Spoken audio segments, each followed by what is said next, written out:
देती है। गांव का नाम था भुराटोली, छोटा सा मगर बेहद शांत गांव। चारों तरफ खेत, बीच में एक तालाब और उससे आगे फैला हुआ था वो घना जंगल, जिसके बीच से होकर एक संकरा रास्ता निकलता था। उसी रास्ते को गांव वाले जंगल का वो रास्ता कहते थे। जो भी उस रास्ते से रात के समय गुजरा, या तो वापस नहीं लौटा, या फिर लौटा तो बदहवास और खामोश हो गया। गांव में बूढ़े बुजुर्गों के पास उस रास्ते की कहानियां थीं। कोई कहता वहाँ एक आत्मा भटकती है, कोई कहता पुराने जमाने में वहां डाकुओं का बसेरा था, मगर अब वो सब सिर्फ बातें रह गई थी। कोई ये साबित नहीं कर पाया कि आखिर उस रास्ते पर होता क्या है। रवि, एक 22 साल का युवक जो हाल ही में शहर से अपने गांव लौटा था, इन सब बातों को बस अंधविश्वास मानता था। वो पढ़ा लिखा लड़का था जिसने शहर में इंजीनियरिंग की पढ़ाई की थी। गांव वापस आया तो लोगों की बातें सुनकर हंस पड़ा। भूत प्रेत कुछ नहीं होते, ये सब तुम्हारे डर की बातें हैं। वो अपने दोस्त सुरेश से कहता। सुरेश, जो बचपन से रवि का साथी था, थोड़ा डरपोक किस्म का लड़का था। तू जाने की मत सोच रवि, उस रास्ते से जाने वाले कभी ठीक नहीं लौटे। भैया, अब 2025 चल रहा है और तुम अभी भी भूतों की बातें कर रहे हो। गांव के बुजुर्ग चौपाल पर बैठे हुए रवि की बात सुनते और सिर हिलाते। उनमें से एक, बाबा रामू, जो गांव के सबसे बुजुर्ग थे, बोले, बेटा, हमें नहीं पता क्या है वहां, लेकिन जो वहां गया वो बदला हुआ लौटा। डर से नहीं, कुछ और से। रवि ने बस इतना कहा। मैं कल रात वहीं से होकर आऊंगा और साबित कर दूंगा कि डर जैसी कोई चीज नहीं। चौपाल पर सन्नाटा छा गया। सबकी नजरें उस पर टिक गईं। तू पागल है क्या? रात में वो रास्ता? हाँ, रात में ही, दिन में जाने का क्या मजा। सब सच्चाई तो अंधेरे में ही दिखती है।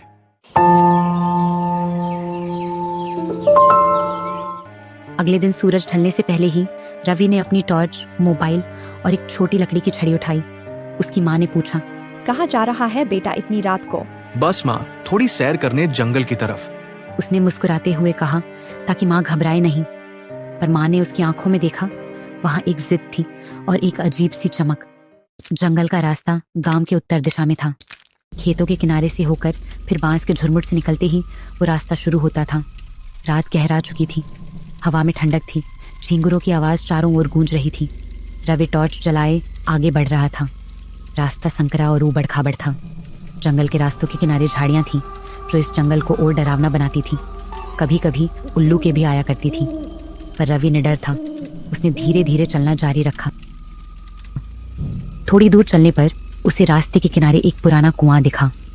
कुआं सूख चुका था, लेकिन उसके आसपास कुछ अजीब सी नमी थी, जैसे वहां हाल ही में किसी ने पानी गिराया हो। रवि ने टॉर्च की रोशनी कुएं के अंदर डाली।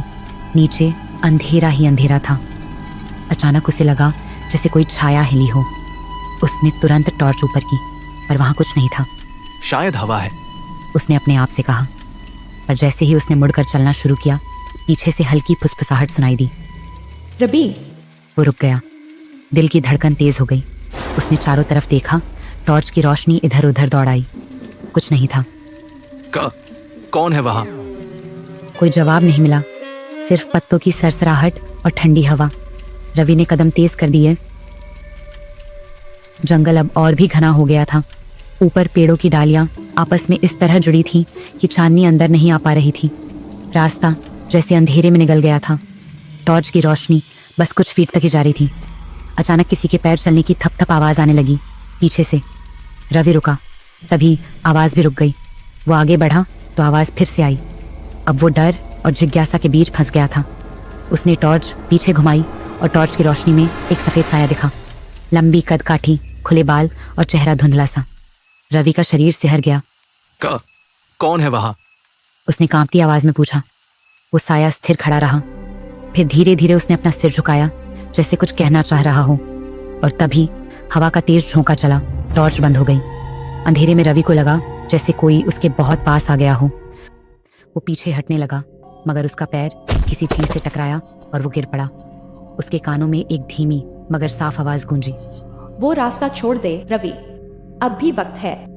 रवि ने चीखने की कोशिश की, लेकिन आवाज गले में ही अटक गई। वो बस टॉर्च को फिर से जलाने की कोशिश करता रहा। आखिरकार टॉर्च जली, पर सामने कुछ नहीं था। सिर्फ हवा में झूलती एक लाल चुनरी थी जो किसी डाल पर अटकी थी। रवि किसी तरह भागते हुए वापस गांव पहुंचा। उसकी हालत खराब थी, कपड़े फटे हुए, चेहरा पसीने से भीगा। गांव वाले चौपाल पर बैठे थे। सुरेश ने उसकी ओर दौड़ा। क्या हुआ रवि, तू ठीक तो है? रवि कुछ देर तक कुछ बोल नहीं पाया, फिर धीरे से कहा। वहां कोई था, उसने मेरा नाम लिया। सब चुप थे। बाबा रामू आगे आए और बोले, तुझसे कहा था बेटा, वो रास्ता छोड़ दे, वहां कुछ ऐसा है जो इंसान नहीं। रवि ने सिर हिलाया। नहीं बाबा, मैं डर गया था, लेकिन वो इंसान भी हो सकता है। शायद कोई गांव वाला मजाक कर रहा था।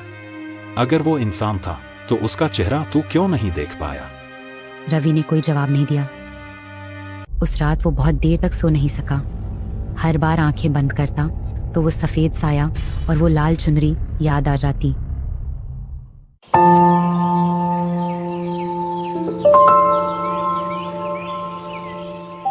सुबह होते ही रवि ने तय किया कि वो दोबारा उस रास्ते पर जाएगा, लेकिन इस बार दिन के उजाले में। सुरेश और गांव के 2 और लड़के पप्पू और उसके साथ गए। तीनों के हाथों में डंडे और एक बड़ा कैमरा था। रास्ता वही था, मगर दिन के उजाले में सब कुछ सामान्य लग रहा था। कुआं, झाड़ियाँ, पेड़, सब वैसे ही। पर जब रवि ने उस जगह की तरफ देखा जहां लाल चुनरी लटक रही थी, तो उसकी आंखें चौड़ी हो गईं। वो चुनरी अब भी वहां थी, लेकिन उस पर सूखे खून के धब्बे थे। पप्पू ने डर कर कहा, भाई अब लौट चलो, अच्छा नहीं लग रहा। रवि ने चुनरी को उतार कर देखा। वो पुरानी थी, जैसे कई सालों से वहां हो, लेकिन उस पर ताजा खून का निशान था। शायद किसी जानवर का होगा। हो सकता है, लेकिन मैं जानना चाहता हूँ कि रात को वहां कौन था। तभी पप्पू ने पेड़ के नीचे कुछ देखा। जमीन में हल्का सा गड्ढा था और उसमें किसी ने हाल ही में कुछ दफनाया था। उन्होंने मिट्टी हटाई तो एक पुराना कांच का ताबीज मिला, जिस पर अजीब सी लिपि में कुछ लिखा था। उस ताबीज को बाबा रामू के पास दिखाने चल गए।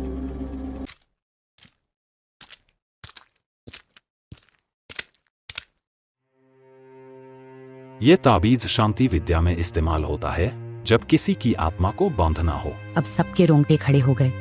बाबा रामू ने बताया, कई साल पहले उसी रास्ते पर एक लड़की की हत्या हुई थी। उसका नाम था गौरी, गांव की सबसे सुंदर लड़की। कहते हैं किसी ने उसकी लाश उसी कुएं के पास फेंक दी थी और तब से वहां अजीब घटनाएं होने लगी।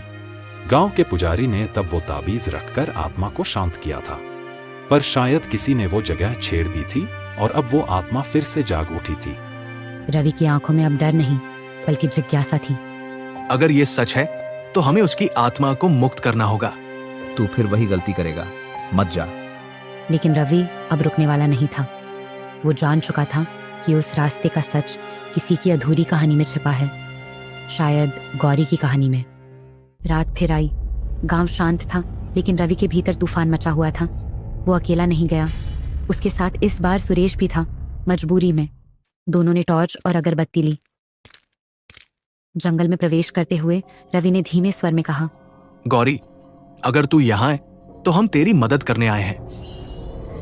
हवा अचानक ठंडी हो गई, पत्ते कांपने लगे, टॉर्च अपने आप झिलमिलाने लगी और तभी कुएं के पास वो सफेद साया फिर दिखा। इस बार उसका चेहरा साफ दिख रहा था।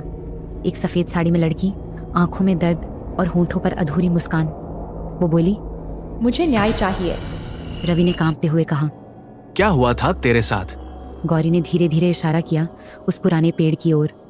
वहां जमीन में एक लोहे का टुकड़ा गड़ा हुआ था, शायद किसी पुराने औजार का। रवि ने मिट्टी हटाई तो उसके नीचे एक चांदी की पायल निकली। उस पायल पर अक्षर उकेरे थे, गौरी। और तभी चारों तरफ से हवा का तूफान उठा, जैसे जंगल खुद रो रहा हो। टॉर्च बंद हो गई। अंधेरे में वो साया पास आया और फुसफुसाया, रवि, उस पायल को वहीं रख दो, नहीं तो वो रास्ता तुझे भी निकल जाएगा। रवि ने डरते हुए पायल वापस रखी और उसी पल सब शांत हो गया। तभी एक जोर से चिल्लाने की आवाज आई। दोनों के रोंगटे खड़े हो गए। आगे क्या हुआ, पार्ट 2 देखने के लिए चैनल को सब्सक्राइब करो।